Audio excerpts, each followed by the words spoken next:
students at both ends of the spectrum, both of our, our CFC kids and our kids with special needs, it is only going to grow and better support those needs as more and more apps are developed. Chair, my only concern and reservation is that the teachers are given proper support, proper training. I think it's a invaluable tool. I'm in favor of it, but I want assurances that our teachers will receive the support prior to getting the iPad. Yes. And I will. Also, what happened with the smart boards, right, where they were rolled out to the teachers and they didn't have the proper training. And I will absolutely say that we have been receiving the iPads, through the ELF grants and even the ELF grant ones. We've been receiving them and inventorying them, but until we get this management piece under control and until we arrange for the proper training for teachers and how to properly use them and what apps are best to use with kids, we have not let any out into the community yet, because we want to make sure that professional development is out there. I strongly agree. But I also don't want to spend $40,000 on 70 iPads that are going to sit on the shelf for 3 months before the training takes place. No, our goal is on the very first, and all principals have agreed to this, that at their very first building faculty meeting, they will dedicate time for each technologist and/or technology coach to go through the protocol and the process of how to check out an iPad, how to manage apps on it, the whole management before on the very first 2 days of school or prior to the first 2 days. I suspect the kids could teach them how to do it Yes. anyway. And a large population of our teachers have these already. It's not like you have a smart board at your house, but pick up an iPhone, it's nearly identical. And I think that it is a very quick, powerful tool that can be quickly accessible to our students for a reasonable cost. So you just said something that really rang home to me that I thought I had asked previously. You're devoting some time initially to the management of these iPads, but it's the application of the iPads that is important to me. And this is the whole idea of getting technology coaches in the first place, is to teach teachers in the classroom how to apply the best means of these technology devices. Where is that happening with the iPads? You can manage them all you want, but unless these folks are shown the benefits and the ways to utilize these things, they're going to be just like the boards were a couple of years ago. So how are you going to get over that hurdle? Well, I think the difference with the iPads is that if we look at 5 educational apps that we think are really great for the primary grades, and we say these 5 apps have value and can be used in a center activity with first, second, and third graders. We load those 5 apps. That's a management piece.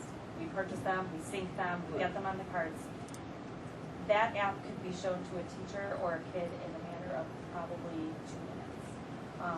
So it's a lot less in-depth training to learn how to navigate an app for a student in a small group activity versus the in-depth training of really how to take the smart board to the next level. And that's why I think it is something that even with minimal training at the beginning can still be effective with kids. You can put it in the hands of kids very quickly. So you're saying it's a low-tech, high-tech tool? Low-tech, Yeah. high impact. Yes. Maybe to talk to us very quickly about what we're talking about. Are we talking about breaking out reading groups so you've got different levels of reading materials on there, or are we talking about puzzles and math games, or what kinds of things? All of those things. So let's say for literacy, you can have kids, there's an app where kids can speak and record it, and it'll type out words, and then they can publish it as a book, and you can plug in headphones and listen to what you wrote. That's one quick example of what you can do with it. You can use them as like a Kindle. You can preload books on there, leveled books, so that if you have a reading group that needs to do independent reading, but they need to also hear it, they can do it on the iPad. Math, supporting students who need practice with math facts. I don't know how many more examples, but there's phonemic awareness, breaking letters, handwriting. one fine of the motor big- skills. Sorry, one of the main differences between these and the smart boards, we already had a pilot program with the ELF grant, so the teachers in different schools are already familiar with the iPad and familiar with some of the applications, right? Oh, yeah, I mean, and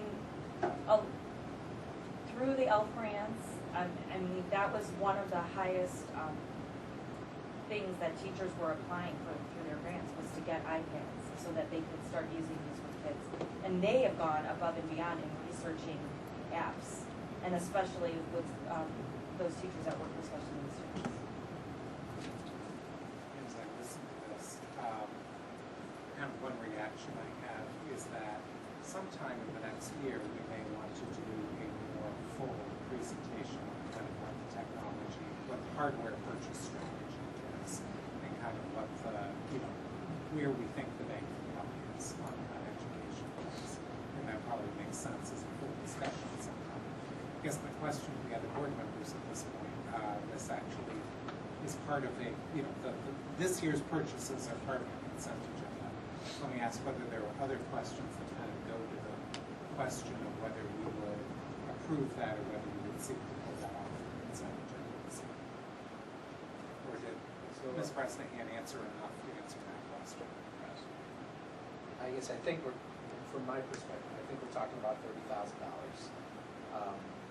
I like what you said about how it would be great to hear what our district strategy is with regard to technology, but also the training, because I do think it goes hand in hand.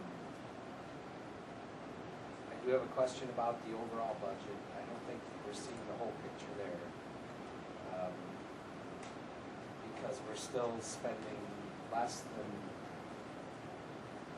what was budgeted, I guess, but the dollars add up to more than what we spent last year.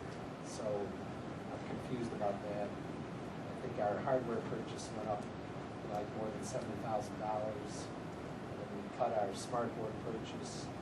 Now we're spending money on iPads that we didn't spend last year. Somehow we're saving $37,000. So I'm confused about that. The savings of the $75,000 that we agreed would be reduced in the technology budget in support of year 2 of the strategic plan.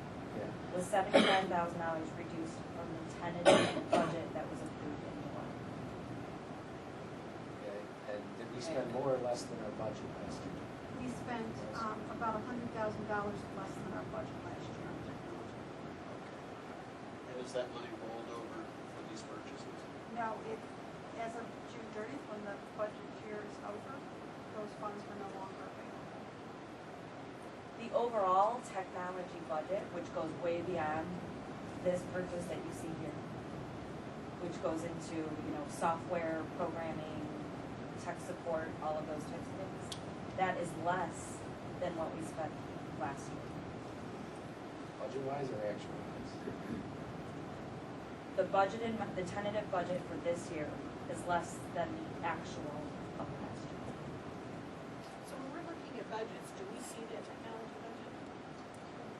No, you would in the line item under capital, there's technology equipment, but there's also technology supplies up in the supply area that increase, that's less, like the iPads are purchased on the supply, where the smart boards are purchased on the equipment. And maybe that would Here's be the useful dollar. if we could see departmental Yes. budgets from time to time to help us understand the scope of what the department's doing, not so much to